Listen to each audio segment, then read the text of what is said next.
لا قوة إلا بالله العلي العظيم. Alhamdulillah, bersama-sama kita mengawali pertemuan yang berkat ini dengan rasa syukur kepada Allah Subhanahu Wa Taala yang tak terhingga lantaran pelbagai nikmat yang kita rasakan kehidupan ini, sama ada yang kita nampak, bahkan terlalu banyak yang kita tak nampak. Moga-moga kesyukuran yang kita lafazkan secara bertali arus ini akan melayakkan kita mendapat tambahan daripada Allah Subhanahu Wa Taala.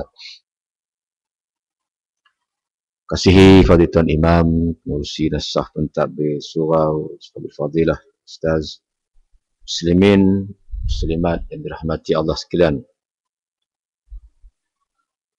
Kita telah menyebut dalam pertemuan yang lalu bahawa syahadah kita mencakupi semua pokok-pokok ajaran Islam. Bila kita bersyahadah sahaja, maka termasuk dalamnya semua prinsip-prinsip, dasar-dasar utama ajaran Islam. Ini digambarkan menerusi firman Allah Ta'ala dalam surah Al-Baqarah yang sering kita baca.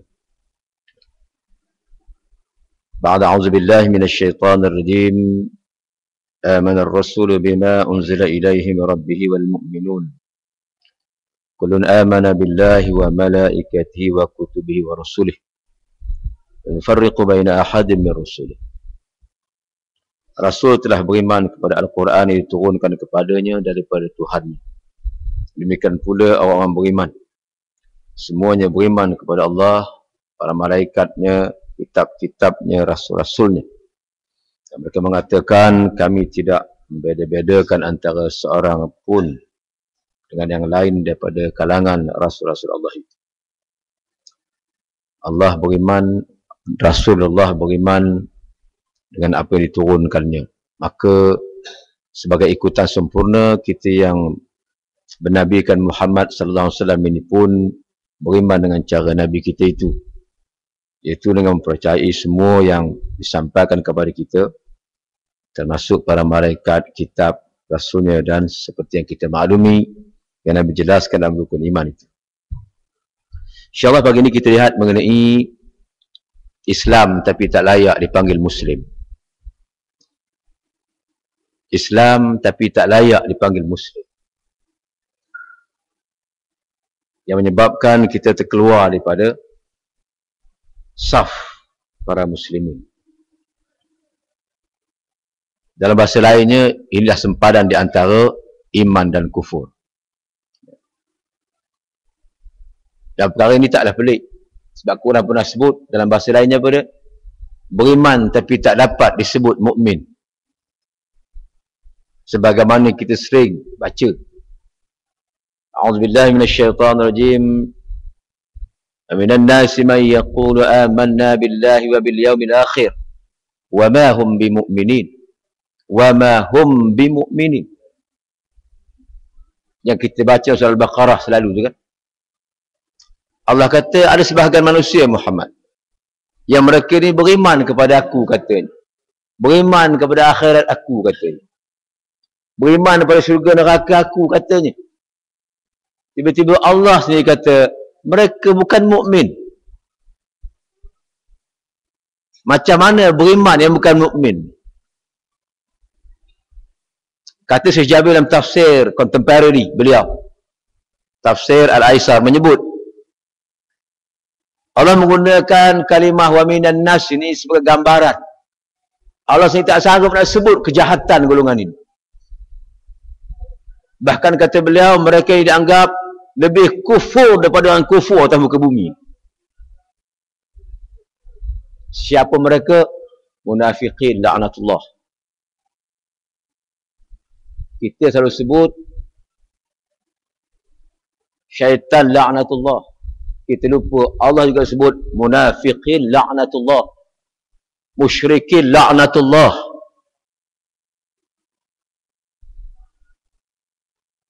Kenapa dia begitu? Allah detailkan satu persatu.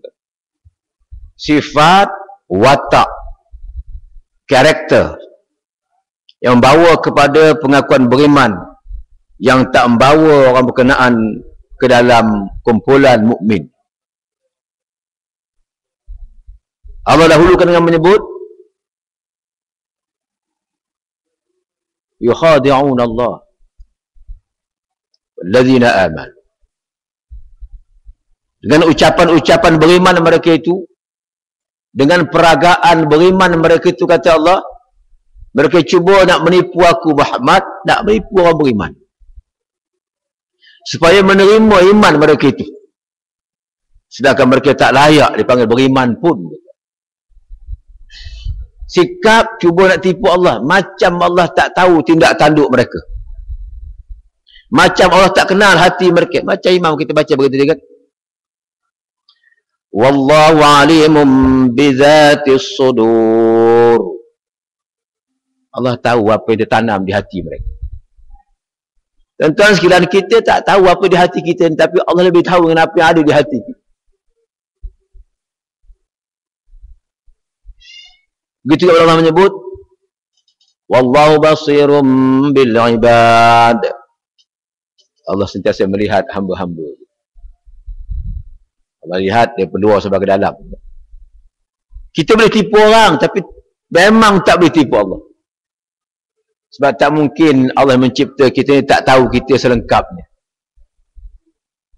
Jadi sebab itu Allah kata perbuatan mereka paling teruk nak nipu aku.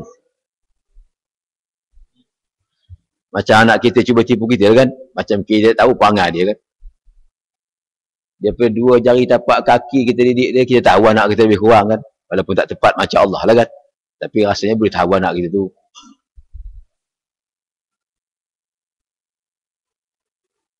Dan kemudian Allah sebutkanlah watak-watak mereka. Bayangkan tuan sekalian betapa hebatnya kecaman ini kan. Beriman tapi tidak mukmin. Beriman tapi tidak mukmin. Jantan tapi bukan perempuan, teruk nol gitu kan.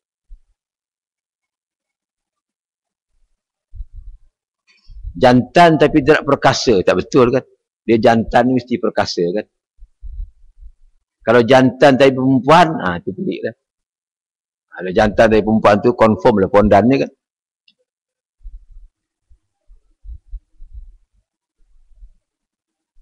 Dan dalam mengutip benda yang cukup penting ini, dibahaskan berkat seawal ini. Betapa kata di Syekh Shaltut, akan kita temui jenis manusia yang Islam tapi tak layak dipanggil Muslim. Siapa mereka? Pertama kata beliau, tidak dapat disebut Muslim. Tidak dapat disebut Muslim seseorang yang tidak mempercayai keberadaan Allah atau tidak mempercayai keesaan dan kesuciannya daripada penyerupaan, bertempat dan bersatu dengan makhluk. Ini maknanya apa ni? Kebanyakan sekali limbah tak apa nak faham ni. Tak percaya kepada keberadaan Allah, kewujudannya dan kemahaesaannya. Macam Allah tak ada. Gitu kan. Ada tapi macam seolah tak ada. Maknanya macam tadi kan. Dia menipu ni macam Allah tak ada. Macam Allah tak ada, tapi percaya Allah ada, tapi tindak tanduknya macam Allah tak ada. Menipu dia, rasuah dia tu macam Allah tak ada. Itu maknanya. Kalau ada tak buat macam tu tak? Macam kita lah kan, anak kita depan kita macam kita tak ada dia buat kan. Macam abah ni tak ada je korang buat. Macam tu kan. Ada tapi macam tak ada. Sebab apa? Tak ada penghormatan.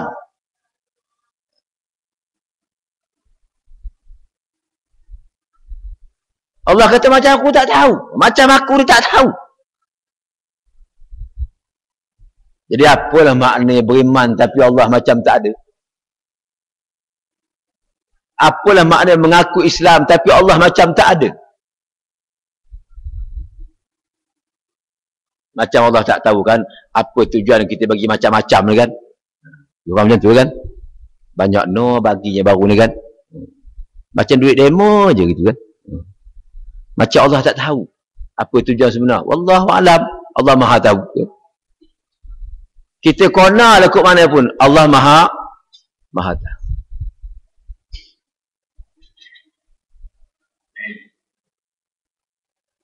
Apa lagi benda itu telah disebut, saya tak langsung sebelum ni kan.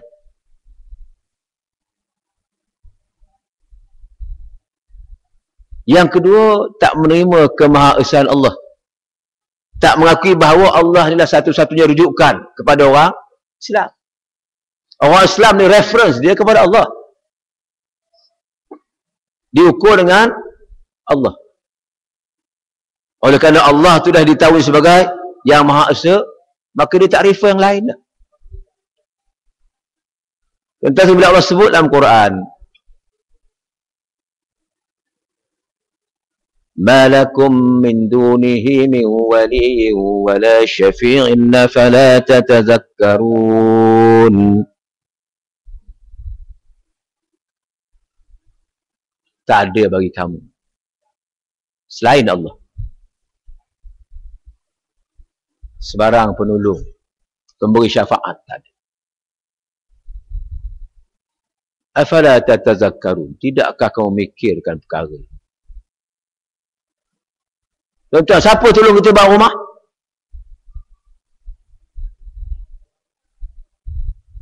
Bila pada Allahnya kontraktor, itu yang bangang tu. Siapa tolong kita bangun rumah kita? Allah sediakan bahannya, Allah sediakan tukangnya. Bukankah tukang tu hamba Allah? Bukankah kontraktor tu hamba Allah? Kita kadang-kadang langsung tak respect Allah. Kita terlupa siapa kontraktor tu kadang-kadang. Kita terlupa batu, pasir, simen ni siapa punya. Batu dajah khusyuk kita. Jajah taat kita makin kering sebab apa? Makin kering sebab apa? Kita tak melihatnya bentuk kesaan Allah. Tak ada siapa yang beri kecuali Allah. Siapa beri air paip kita? Syabas. Itu yang susah tu. Kita tak tahu kita ni berfungsi sebagai apa? Sebagai penyebar aja. Penyalur aja. Yang punyanya Allah. Tapi kadang-kadang kita tak mengakui hakikat. Masuk Islam, berada dalam Islam tapi tak menerima perintah Allah yang menurun ke Islam. Macam mana kita mempertahankan Islaman kita? Tapi heran dalam bab lain kita faham pula. Saya petiklah pengajaran yang penting yang saya dapat sebagai bab perbandingan mudah. Baru ni saya baca gosip. Quran baca gosip, baca juga. Gosip ni menarik sebab tu saya baca. Tajuk gosip ni apa dia? Selebriti biadab. Selebriti biadab. Selebriti ni orang besar-besar lah kan. Orang besar-besar yang masuk TV, keluar TV, terajang TV. Hebat dia ni. Tiba-tiba masuk majlis dituduh sebagai biadab. Bila baca cerita ni rupanya apa? Selebriti ni boleh sebab apa? Sebab key handbag je. Key salah letak handbag dah biadab. Kalau salah letak handbag dah biadab, salah letak syariat tak biadab ke? Apa kisnya? Masuk majlis, letak beg atas riba, handbag atas riba. Rupanya muslimat untuk maklumat lah kan. Orang kata biadab susah je kan. Rupanya dalam majlis ni, handbag orang perempuan bukan atas riba. Celah kaki bawah kursi. Di situ protokol handbag. Tuan-tuan yang cari pasal, besok orang kata, isteri kau biadab betul lah. Kita pula tumuk tu kan. Ki apa? Ki handbag je. Salah letak handbag, tuan handbag biadab. Jadi wartawan gosip ni tengok dah keluar dalam Twitter, dalam Facebook. Kata kawan ni biadab, kesian. Interview dia. You pun satu, dah tahu protokol gitu, ngapa buat macam tu? Rupanya letak handbag ni segi protokol dia dosa besar. Salah letak handbag ni daripada bawah naikkan ke atas riba, dosa besar. besar-besar dalam konteks demo kan.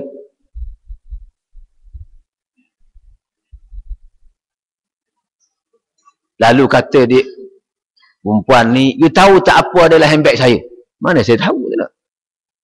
Dalam handbag saya tu ada surah Yasin. Takkan Yasin letak kat kaki? Yang tu saya tabik spring lah sikit kan. Letak Yasin atas riba. Dia naik pula ke atas, biadab pula kat atas ni kan. Dia buang pula hukum Allah atas kepala tu kan. Togel je rambutnya, macam tak biadab je pula kan.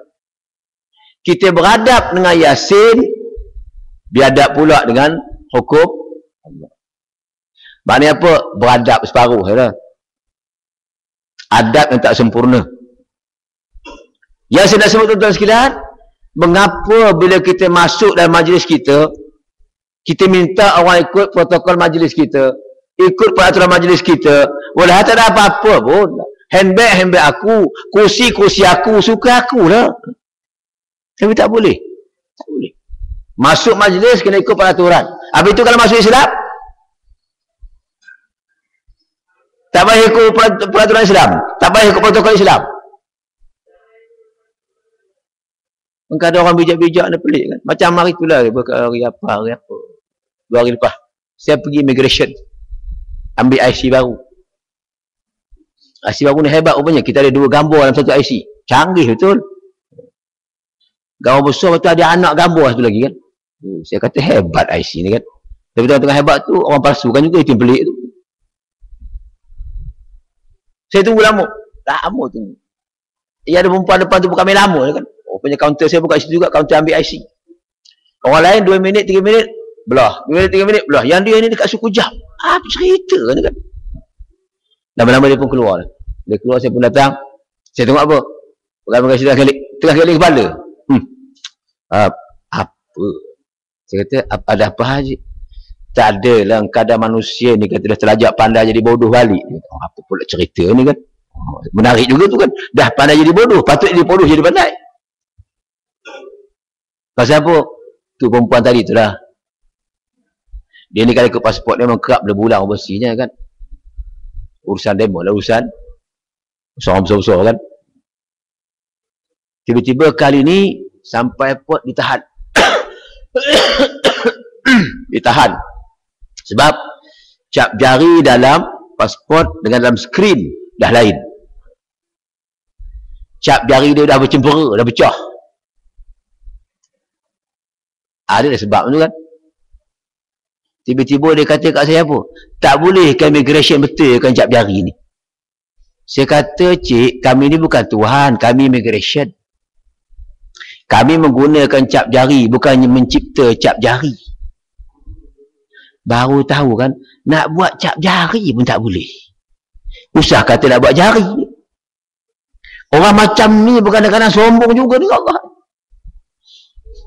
Kalau kita ni hebat sebab berilmu kan, ngapa tak pergi lukis balik? Ambil balik cap jari yang hilang ni. Rupanya tak boleh. Allah tarik cap jari itu, habis hancur. Habis itu saya tak boleh pergi ke sini. Tak boleh, macam mana?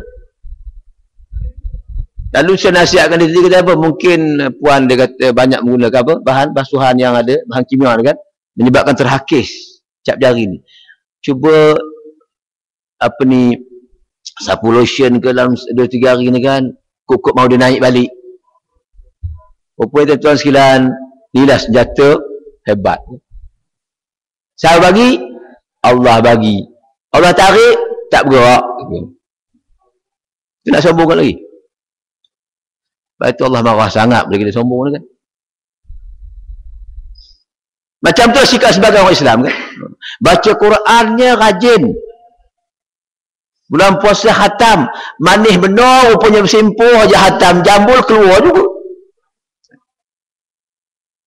Siapa? Siapa tu? Kak Ros tuan-tuan lah. Dengan tim tu kan. Nampak macam beradab dengan Quran kan. Ini cara masuk Islam. Kita nak Islam cara kita. Kita nak Islam ikut metod kita. Bila nak betul Islam? Tolong jangan diamalkan lagi ni kan. Apa dia?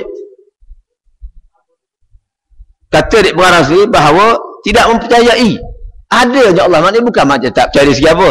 Dari segi teorinya. Percaya tapi daripada sikap pembawaan tu seolah-olah Allah macam tak ada. Jadi apalah makna mengakui ada, tiba-tiba dari segi sikap tak tahu Allah macam tak ada. Dan tak menerima Allah sebagai satu-satunya sumber rujukan. Ma lakum min duni. Tak ada dah selain Allah, tak ada. Tempat kamu nak minta syafaat, tempat minta tuan, tempat tak ada, itulah Allah.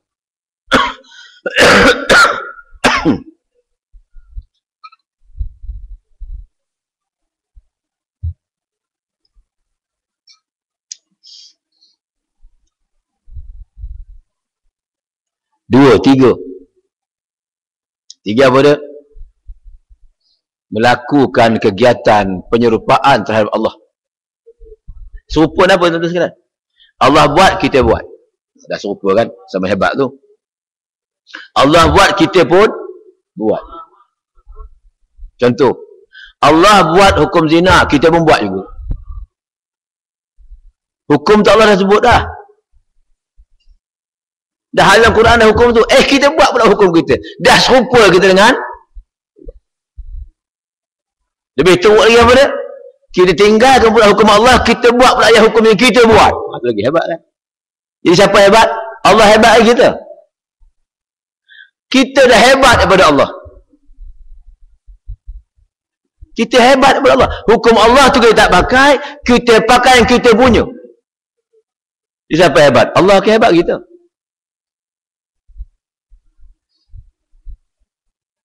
Yang kita pula tak pasal-pasal terlibat sebab apa? Kita sokong demo. Habis. Bungkus sekali. Kita tak pernah melihat signifikan dalam kehidupan kita.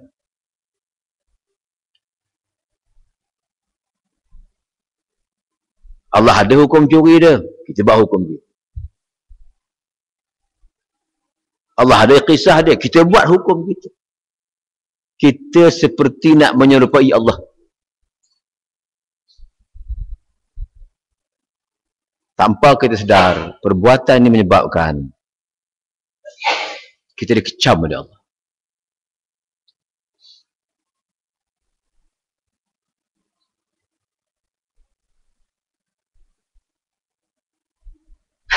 Sebab itu dalam bab syirik ni kan, kita hanya selamat dari segi apa? Syirik zatiyah. Syirik dalam bentuk apa? Dalam bentuk zat Allah. Alhamdulillah kita tak pergi dah mencari pokok, mencari bukit, mencari gunung. Tak boleh sampai tambah lain sifat Allah, asma'ullah, af'alullah, berselera syirik lagi. Sifat Allah.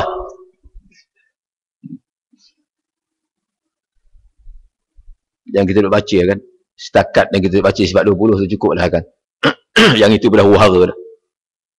Kita mengaku Allah tu berilmu, tiba-tiba kita tanpa sedar tak pakai ilmu Allah, pakai ilmu kita. Kita mengaku Allah tu hakim, kita baca ayatnya, tiba-tiba kita lebih bijak daripada Allah. Rosak habis iman dari segi sifatullah.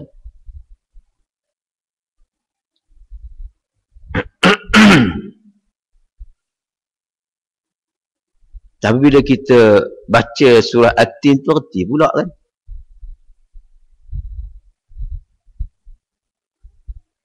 Reti pula gitu. Bila Allah bertanya pada kita kan, Allah tanya kita.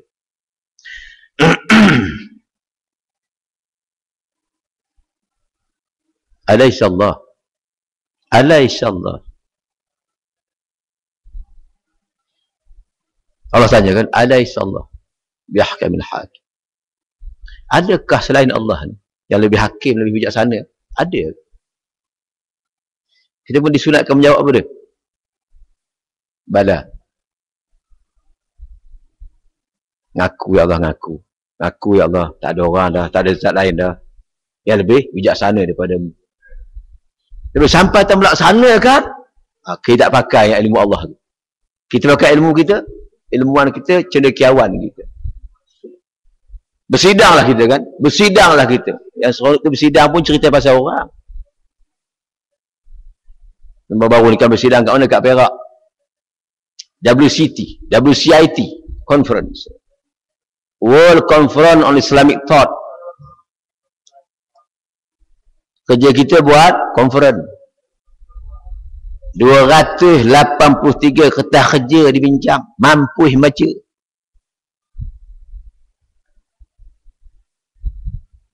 Tapi kalau saya tak silap. Semua conference ni cerita dia apa? Petik kata orang dulu juga. Kita ambil Quran juga, ambil Rasul juga, ambil para tabi'in. Kata Imam Syafi'i, kata makna benda dah ada cerita panjang apa? Buat aja dah. Syafi'i kata, Hambali kata, Mawardi kata, tu kata, ni kata. Yang kamu kata dah apa? Kita sekadar menyambung-nyambungkan hujah-hujah yang memang telah ada dan mantap. Sepatutnya dah ada, buat aja. Kita bincang pula. Setiap kali conference yang saya pergi, tu dah rupa ayat dia. Sebenarnya apa ni? Sahabat-sahabat sekalian, sebab itu Allah sebut dalam Quran, menyampah benar aku, kata Allah kan. Tapi itu ayat Perak dia kan. Benci benar aku, kata Allah. Fedak aku. Kalau saya perakkan sikit kan. Kalau kita balik pada Quran, apa Allah kata? Wahai orang beriman, kamu ni ngapa gini ni? Lima taquluna ma la taf'alun, kabura maqtan 'inda Allah. Ngapa kamu duk bincang sana, bincang sini, cakap sana, cakap sini? Kamu tak buat pun. Kamu kata hukum aku baik, itu baik, ini baik. Dia tak buat pun. Quran dah lengkap, tak buat pun. Kamu ni betul-betul menyebabkan aku menyimpan dendam yang dalam pada kamu. Sahabat sekalian, tolonglah jangan bersekongkol dengan agenda begini. Tak ke mana kita.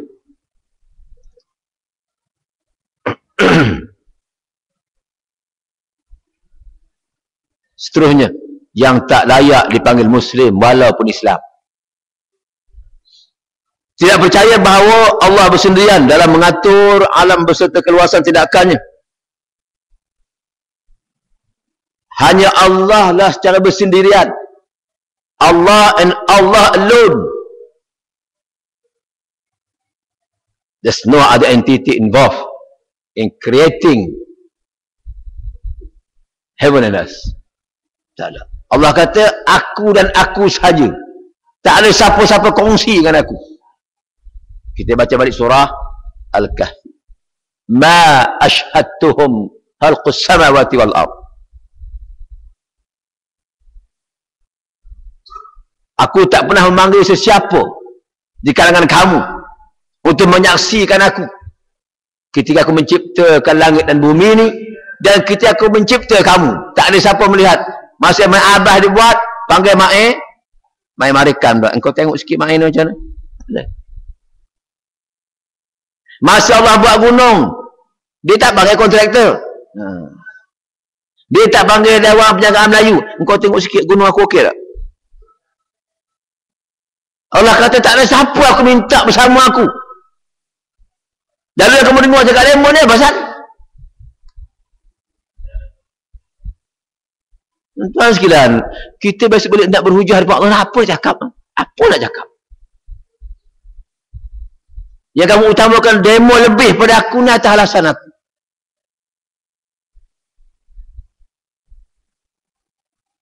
Sebab itulah kita kena lihat balik perkara yang cukup besar ini. Kita bimbang, sekalian kita bimbang. Kita bersyukur di satu segi kita diislamkan oleh Allah. Tapi tidakkah kita beriman nak tahu Islam lebih dalam sikit? Baru ni seorang hamba Allah jumpa satu program dekat KL ni. Segah saya. Ustaz ni bila nak balik kampung? Marah kita balik kampung. Ustaz tahu tak kampung kita tu dah sunyi, dah tak mengaji dah. Kata apa hal? Mana pergi Jabatan Agama Islam Perak? Jadi perak belaka.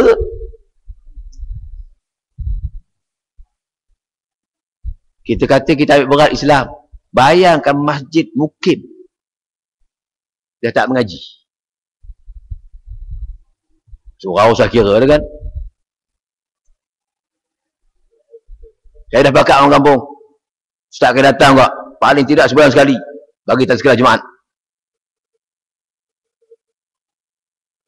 Macam tak ada ustaz. Kira. Dengar cerita berselerak dah kan. Dah ada pula, dah teringin pula nak ada dunia payah tu kan. Ada pula ustaz hebat-hebat, nampak-nampak nak mengimpit juga. Nak ngimpit juga, teringin juga ke bunga dunia ni kan.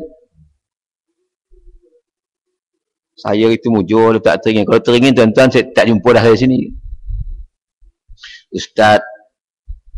Ustaz cakap setuju je. Yang lain kami atur. Masya Allah Akbar. Kalau saya terima tu, mata ratus sungguh lah kan. Ustaz terima je, setuju je kami atur yang lain. Main tu. Hebat je demo kan. Kalau tidak dulu, kalau tak kaya, kayap lah saya. Dua saja kan.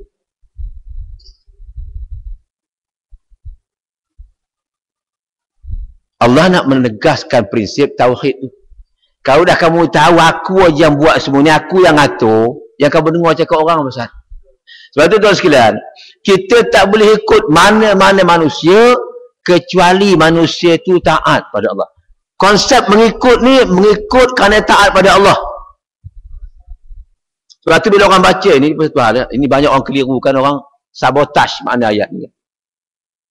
Ayat yang sering dah dimanipulasi. A'udzubillahi minasyaitanirrajim. Ya ayyuhalladzina amanu أطيعوا الله وأطيعوا الرسول وأولي الأمر منكم فإن تنازعتم في شيء فردوه إلى الله والرسول إن كنتم تؤمنون بالله واليوم الآخر وذلك خير وأحسن تأويلا. Allah kata, wahai orang beriman, taat Allah, taat Rasul dan ulil amri di kalangan kamu.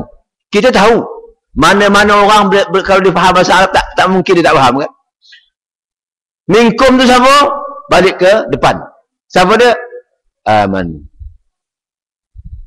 Kum di situ dhamir kepada aman. Maknanya ya Allah SWT apa? Orang yang beriman dengan Allah, beriman dengan Rasul. Macam kamu.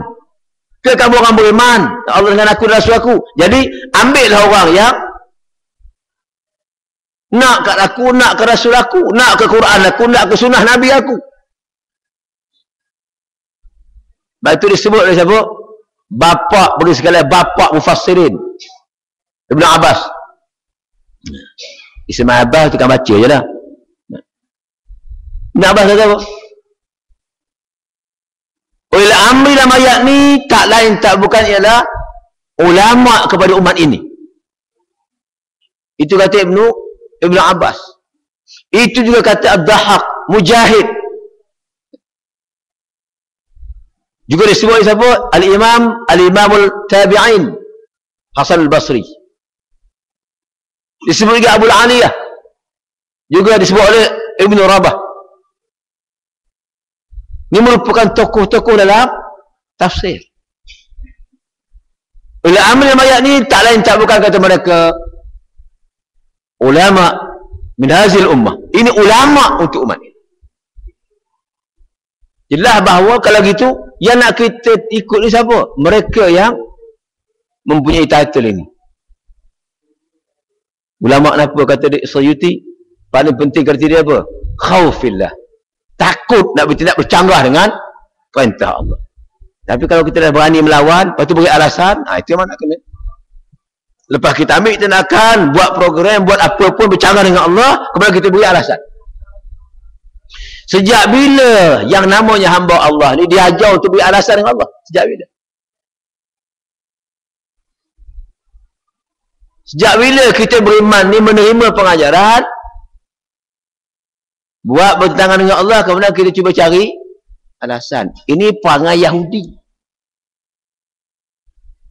Kita masih ingat kisah Yahudi kan? Kita tak lawan Allah, cuma kita guna taktik. Taktik adik-beradik, teknik. Allah kata, mu jangan tangkap ikan hari Sabtu. Okey, kita tak tangkap, kita kepung aja. Kepung tu bukan tangkap ke? Cuma kepung dulu. Kepung dulu. Sabtu tak tangkap, Ahad tangkap. Gitu. Nampak macam munasabah kan? Itu bukan munasabah, munasalah. Tapi nampak macam, betul lah dia tak tangkap. Tapi kalau kita reti bab ikan ni, pengepungan pun satu daripada keadaan menangkap. Allah, itu pun tak reti-retinya mana. Macam kita ni boleh teruk pada Yahudi. Dah lah tak buat. Kita buat pula hukum kita. Kita buat cara kita. Silap-silap, kita lebih teruk daripada mereka. Sebab itu kata Syekh Syatul, kita bimbang akan ada insan yang beragama Islam tapi tak layak dipanggil Muslim. Yang seterusnya, tidak percaya bahawa hanya Allah sahaja yang berhak menerima peribadatan ketaatan hamba. Hanya Allah sahaja yang berhak menerima. Sebab kita ni dia punya. Alasan paling besar apa? Mudah kata Allah, kamu tu makhluk aku. You are all my creations. Bila Allah mencipta mana apa, dia yang berhak untuk mengarah. Dia punya. Jadi kata beliau, hanya Allah sahaja yang berhak menerima hak ubudiyah. Hak taat ni hanya ada pada Allah. Jadi ketaatan pada yang lain semata-mata kerana taat orang tu kepada kita, ikut sebab dia taat pada Allah, kita ikut dia. Bukan sebab dia hebat, bukan sebab dia ulama semata-mata, bukan sebab dia pemimpin, tak, tapi sebab dia taat kepada, kalau dia pemimpin yang taat kepada Allah. Lepas tu dilarang di Allah kita mentaati mak bapak yang ajak kita syirik macam dia. Kepada rakan-rakan kita yang dah Islam, mak bapak masih kafir kan? Allah kata apa? Bergaul macam biasa. Bergaul tetap macam biasa. Adab tetap kena jaga. Tapi bila mereka mengajak kamu balik kepada kufur tu, kamu jangan mengikut cakap-cakap. Tapi nasihat mak ayah kena dengar lagi. Kena beradab lagi. Sampai ke bab tak terfikir ke nak balik ke agama kita. Yang tu tak ada. Hak ibadah ni hak Allah. Sebab itu kita sebut bertali arus kan. Bertali arus kita sebut. Hak ketaatan dalam semua bidang. Dalam semua bidang ni hak taat, hak ubudiyah ni hak Allah. Di mana pun kita berada, apa profession kita, ini semua hak Allah. Kamu menjaga, di sana ada ubudiyahnya. Tolong jaga bab ibadah dengan Allah dalam bidang penjagaan. Kamu kena menjaga macam Nabi kamu. Menurut hukum yang Allah telah gariskan. Itu namanya ibadah. Beribadah mesti penjagaan. Beribadah mesti kepimpinan. Semua ni ibadah. Tak boleh kita menyerahkan aspek ibadah ni kepada orang lain. Seperti kata, menyatakan rasa bimbang, takut gitu-gitu ini kepada orang lain.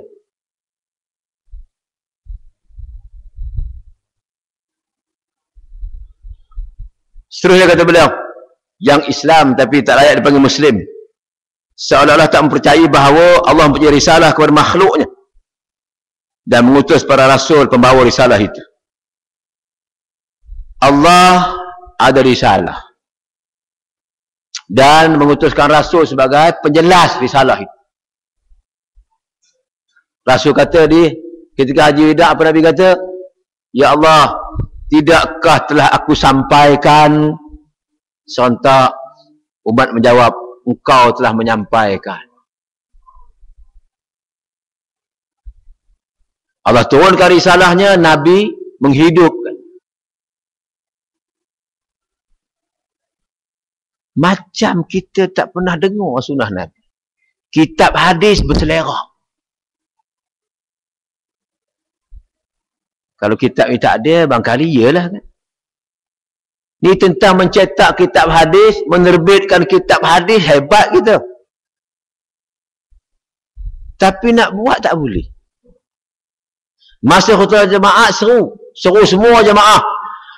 Khatib ingatkan diri dia dan juga jemaah, tolong bertakwa pada Allah. Maknanya apa? Laksana perintah Allah, tinggal larangan Allah. Nak buat tak boleh. Ini seruan apa nama ni? Sila-sila hati atas mimbar bohong. Akhir zaman kan? Dia suruh orang ikut perintah Allah, tinggal kalangan Allah. Nak buat tak boleh. Berapa ramai pula khatib bersekongkol macam tu. Nak laksana hukum Allah tak boleh. Nak sokong orang nak laksana hukum Allah pun tak boleh. Jadi seruan ni maknanya apa ni? Kita bimbang sekali lagi. Allah kata apa? Kazabta. Pembohong ni kamu. Kamu seru lain. Yang menyeru pun tak bersama Islam ni bahan. Ustaz tak faham. Payah kan. Dah kita tak faham, dia faham, susah. Dia sembul zakarah dengan bapak ni kan. Orang kawan lama ni kan. Susah kan. Di mana akhir zaman ni dahsyat tu kan. Sebab kita apa macam kata di Sukot apa ni. Abul Hasan Nadwi kan.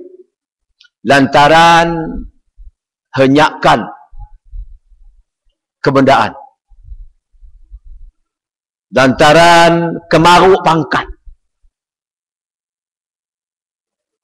Apa Nabi kata? Hubur riyasah. Gila kepimpinan. Nak berebut nak jadi orang berpangkat, berdarjat kununnya. Kita korbankan prinsip. Jadi malang lagi dia mengorbankan siapa? Yang tahu, yang berilmu. Itu yang cukup malang. Betul kata di Nabi kita Muhammad SAW kan? Yang antara senarai yang dikutuk oleh Nabi, dikutuk oleh Allah dan para Nabi. Rupanya paling atas apa dia? Paling atas kata Nabi, orang yang merubah-rubah kandungan kitab Allah. Dia tahu kitab Allah isi apa. Dan tuan sekalian, saya gitu rasakan macam pelik kan. Nampak macam faham.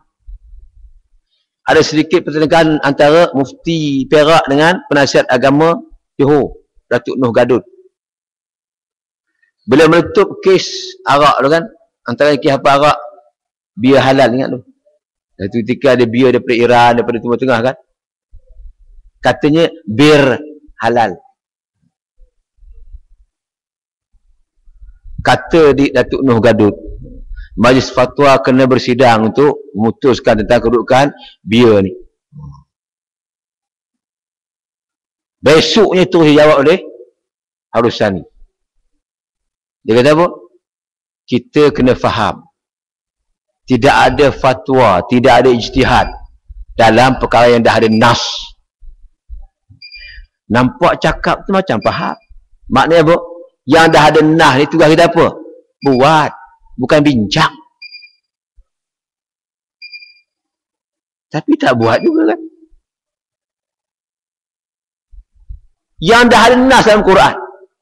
Zina ke dia, curi ke dia, arak ke dia, dah ada nas. Dan Nabi dah buat. Bukan Nabi tak buat. Kita ni kalau tak ada contoh dari Nabi, ada alasan. Nabi tak ada nak laksana hukum zina, kita ada alasan. Nabi pun tak buat. Nabi tak rejam orang, kita ada alasan. Soalnya Nabi dah rejam, Nabi dah sebat, Nabi dah kerat tangan. Apa alasan kita?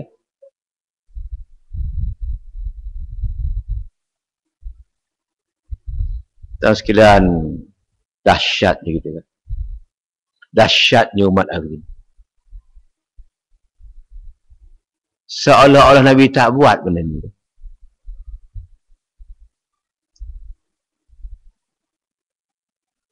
Allah turunkan risalah, Allah turunkan orang ambil Nabi sebagai pelaksana pertama. Dan semua penulis sirah mencatatkan bahawa tidak ada satu ayat yang turun kecuali Nabi yang pertama melaksanakannya. Saya rasa tuan-tuan kena baca buku ni. Buku apa? Buku Al-Ustaz Sa'id Hawa. Tajuk dia Ar-Rasul. Kena cari buku ni. Tolonglah letak kat rumah. Tolong baca. Macam mana tidak ada satu ayat yang turun kecuali Nabi yang pertama melaksanakan. Tak ada ayat yang Nabi tak buat. Dan kita mengatakan kita ittiba'ur Rasul. Macam mana kita ikut Nabi tapi kita tak buat apa yang Nabi buat. Utamanya para ulama kan yang tahu. Apa hujah kita agak berjumpa Nabi esok? Sedangkan Nabi ajar kita doa. Apa yang Nabi ajar doa kita?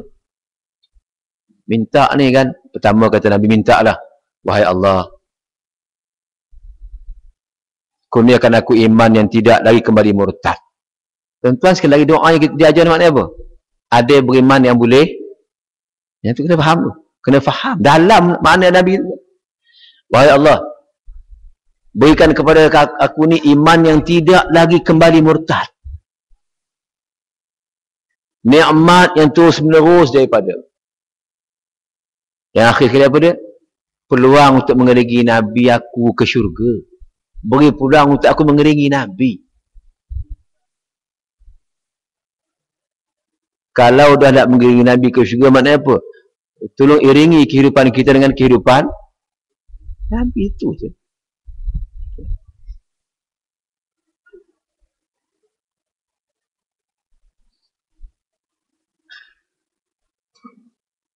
Yang seterusnya kata beliau apa dia? Sebab ni panjang sikit kan dia disebut oleh Syekh Shaltut. Sebab benda ni berkaitan dengan kehilangan taraf Muslim. It's very serious. Tidak percaya berita para rasul disebutkan dalam kitab itu. Ya ke Nabi Daud ni gitu? Ya ke Isa ni begitu? Ya ke Musa ni belah laut? Ya ke?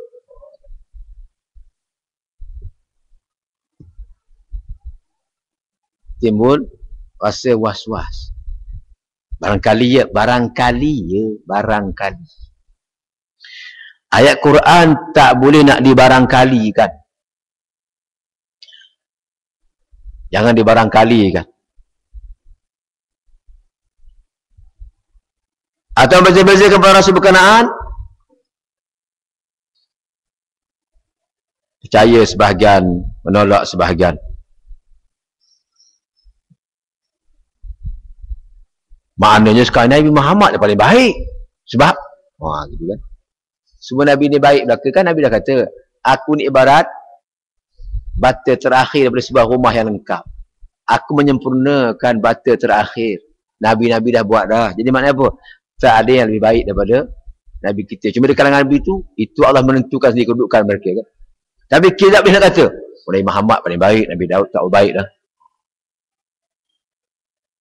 Nabi Isa pun tak baik juga, sebab tak kahwin. Itu cerita lain. Kita boleh mengukur dengan bab begitu. Nabi Allah tak boleh kita beza-bezakan. Kadang-kadang syaitan usik kita dengan benda-benda tu. Tuan-tuan kena ingat, syaitan takkan lepaskan kita kan. Dia akan usik kita dengan benda-benda macam tu kan. Musa pun garang tak nentu juga kan. Apa dah Nabi macam tu lah. Kan Musa ni hebat, tanpa orang mati. Tanpa orang boleh mati. Ganah benar ni Musa ni kan. Kita tak tahu masyarakat macam masyarakat ganah. Jadi kadang kita tak berilmu ni tak usah bincang kan. Quran sebut tanpa mati. Hebatnya Musa alaihissalam. Tapi kalau dia ibaratkan kita kununkan Musa hidup hari ni, ramai mati kaya tanpa.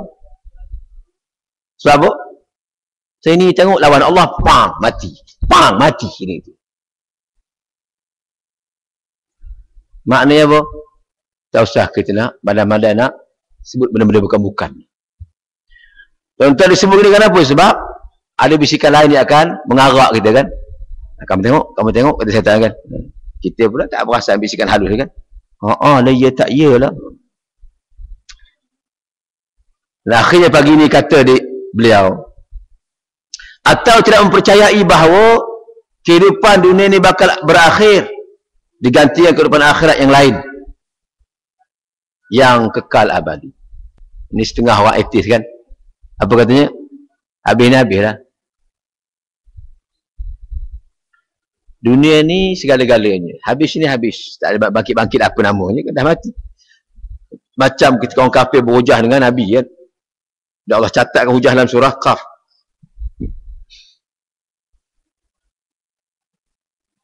Bal'ajibu. Mereka merasa takjub. Mereka masih heran. Macam mana kami yang dah jadi tanah. Dah tinggal tanah. Nak dibangkitkan balik ni macam mana?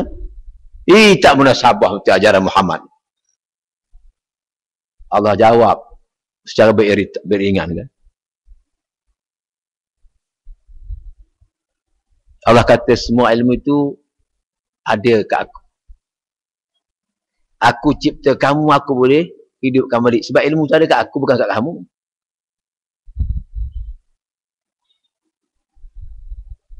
Tuan sekalian, bila bangunan runtuh,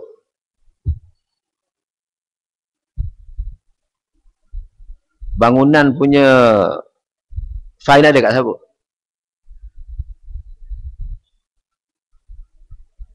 Arkitek yang pegang plan dia kan. Tuan-tuan ingat tak masa menara Kuala Lumpur tu tak wujud lagi.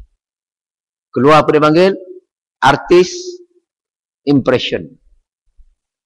Dan surat khabar. Bila siap sebiji macam tu. Sebab ukuran ada dekat ni. Dengan ukuran tu dia boleh buat dah. Dia boleh buat dulu daripada kontraktor. Dan bila kita tengok, bila dia jadi, sebiji macam yang artis impression gambarkan. Sebab apa? Diberi pada artis, ini ukuran dia sekian, tolong buat impression. Sama. Kalau tuan-tuan tak percaya, buat satu bangunan, serah pada artis yang berkenaan. Ini saya punya bangunan, saya punya, tolong buat artis impression, saya nak buat, jualan. Sama. Walaupun dia kata apa, ini tak seperti sama. Tapi dia dah jadi, macam menara Kuala Lumpur kan, ni menara telekom di Bangsa. Sebelum dapat tengok macam tu, ada artis impression dia, sama. Kalau manusia boleh buat macam tu, ini kan pula Allah. Jadi muslimin, sahabat-sahabat sekalian, kita berada di zaman yang penuh dengan cabaran begini. Sebab itu kecuali kita diselamatkan di Allah, kecuali kita diselamat dan dijaga oleh Allah, kita akan sentiasa keliru. Dikelirukan. Kita pun tak tahu kan nak pegang mana. Itu heran. Sepatutnya setelah kita ada Quran, kita ada sunnah, kita tak mudah dikelirukan. Sebab faktanya ada. Rujukan kita ada. Jadi untuk itu tolong perhatikan hidup kita ini supaya mendapati apa yang disampaikan kepada kita oleh Nabi kita Muhammad sallallahu alaihi wasallam, yang berusaha untuk kembali kepada Allah secara bersih. Dan tuan sekalian, jagalah kita jangan sampai melakukan dosa-dosa besar. Dosa-dosa kecil kita insya-Allah akan dihapuskan oleh Allah dengan cara yang hebat, kata Nabi. Bila kita tak buat dosa besar dan dosa kecil kita dihapuskan, bermakna bila kita pejam mata, kita bersih. Itu hebat. Untuk itu Nabi pesan pada kita dengan 3 perkara. Satu hari Nabi cakap kepada sahabat, dia kata apa? Ala adullukum ala ma yamhullahu bihil khataya wa yarfa'ud darajat. Faqalu bala ya Rasulullah. Nabi kata, mau tak kamu aku tunjukkan dengan amalan yang akan menyebabkan Allah menghapuskan pelbagai kesalahan kamu dan mengangkat darjat kamu. Sahabat kata, nak Rasulullah, nak tahu. Nabi kata, pertama, isbaghul wudu' alal makarih. Sempurnakan wudu' walaupun sukar. Tuan-tuan, wudu' ini nampak senang, tapi silap-silap, wudu' tak sah, salat tak. Akhirnya yang ni menyebabkan silap-silap sumbangan kepada apa? Islam, tapi tak menerima hukum Islam. Sebab apa? Ibadah kita ramai yang tak sah. Bimbang kita gitu. Mengapa dikatakan alal makarih? Mengapa susah? Apa susah wudu' ni? Susah pertama kan apa? Profession. Profession apa? Kalau ibaratkan kita norih. Tahu norih? Tuan-tuan tak pernah dengar batang getah ni susah kan? Siapa pernah noreh dia tahu kan. Masa nak angkit getah apa kan, nak ubah daripada put yang tak ada susu yang tap tu, daripada pukul 9 pagi sampai 12 tengah hari, penuhlah put, kita pun tuanglah badi, cuci put tu dengan tangan. Nak pastikan susu semua masuk. Getah ada kat tangan. Kadang-kadang celah-celah kuku ni kan. Kalau tak bersihkan, wuduk tak sampai sini, tak sah sembahyang. Kadang-kadang kat sini kan nampak macam tak ada, tapi kalau digosok, dia keluar. Susah tak? Susah lah sikit. Atau profession bengkel, minyak gitu gini kan. Satu lagi aspek. Ataupun orang yang apa ni, orang menjaga pasar ikan. Muslimat pun kadang-kadang kita tahu kan. Kadang-kadang bila kita raut sisik ikan tu, sisik kecil-kecil apa? Dia ingatkan dia tak perasan kadang-kadang. Sisik ikan tu, dia melekat. Tak perasan. Bila kita ambil wuduk, tak sampai air wuduk ke bahagian sisik ikan. Tak sah wuduk, tak sah. Atau musibah lain apa dia? Profession. Yang kedua musibah. Apa dia? Bila kita aksiden ke, luka ke apa, tak boleh kena air. Nak pula doktor beritahu ustaz, tangan ustaz ni kalau kena air reput. Tak payah mayang lah gitu. Ada orang boleh dapat musibah kan? Berapa bulan tu? Lebih kurang 3 bulan. Oh, selamat, tak payah 3 bulan. Dah tak kena air apa nak buat? Tayamum. Susah tak? Susah lah. Tapi kerana besar ganjarannya, kita usahakan ambil tanah. Lepas tu bukanlah tanah sebarangan. Kadang kita boleh sebut tayamum ni, pergi kat depan surau. Kan begitu. Itu bukan tayamum, itu tayamu. Ambil tanah bersih, tumbuk, lepas tu ayak. Ayak tahu, tak tahu juga, teruk no. Ayak kedua kan dia punya debu, tak atas talam. Barulah kita tayamumkan. Susah tak? Susah. Tapi demi mendapat yang terbaik ni kan.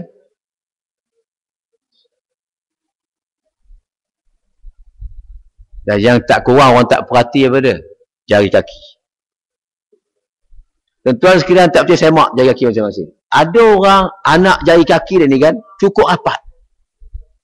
Kalau tak diseka dengan tangan jari kaki ni, air wuduk tak masuk. Tuan-tuan tolong cek jari kaki ni. Bukan cek kat sini, cek kat rumah tu lah kan. Sebab tu jangan sampai apa, kita hulur kaki kat air paip je kan. Jangan ambil wuduk, jangan mandikan kaki. Kebanyakan orang dia mandikan kaki kan, yoya habis. Wuduk tak masuk ke dalam, ruas. Yang pertama. Yang kedua Nabi kata apa? Yang kedua untuk kamu dapat 2 anugerah besar ni, yang kedua waqsiru khata'ilal masajid. Perbanyakkan langkah ke masjid. Perbanyakkan langkah ke masjid. Mana apa? Jemaah. Jangan tinggal jemaah kecuali ada sebab-sebab yang tak dapat kita elakkan. Tak dapat sini, surau lain, masjid lain. Secara ringkas. Dan akhir sekali kata Nabi, wantizarus salah ba'da salah. Menunggu waktu sembahyang berikutnya setelah solat sebelum. Yang saya selalu ingatkan, kita yang bekerja ni, kita ada peluang 2 waktu saja, Maghrib dengan Isyak. Sebab subuh ke zuhur kita kerja. Kita solat zuhur betul balik kerja kan. Jadi waktu untuk kita melaksanakan hadis ni 2 je, Maghrib dengan Isyak. Dan antara Maghrib Isyak ni pula kita apa? Untuk menunggu ni buat apa? Untuk menunggu ni jangan main dam pula. Zikir, baca Quran. Kalau kita ada kuliah, Masya Allah, Alhamdulillah, kita dapat pahala hat-trick. Tahu hat-trick? Takkan orang bola tak hati juga. Hat-trick, pahala 3 kali ganda kan? Maghrib dah buat, majlis ilmu, Isyak. Tunggu waktu ni. Kepada muslimat, kalau muslimat ni sebenarnya tempat sembahyang paling besar dia kat rumah dia. Muslimat ni tempat sembahyang paling baik, Nabi kata muslimat ni di rumah dia. Dan di rumah dia tu paling afdal dalam bilik dia. Kecuali kalau mereka nak mengaji di surau, itu kena datang lah. Tapi kalau suami kata tak apa yang tak payah pergi, abang boleh pergi mengaji, lepas tu balik abang ajak. Jadi bila balik tanya dia, tadi ustaz ajar apa bang? Biasalah. Kalau biasa jawabnya kena datang ngaji dah.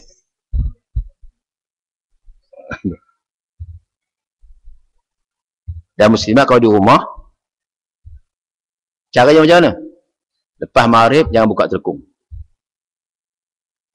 Duduk atas sutera, sambung apa yang patut kan, baca buku, ambil kitab pun.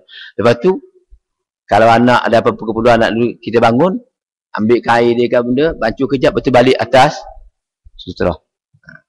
Menandakan kita menunggu isyak. Cuba usahakan. Sebab Nabi kata apa? Pertama Nabi kata yamhullah bihil khataya wa yarfa'u bihid darajat.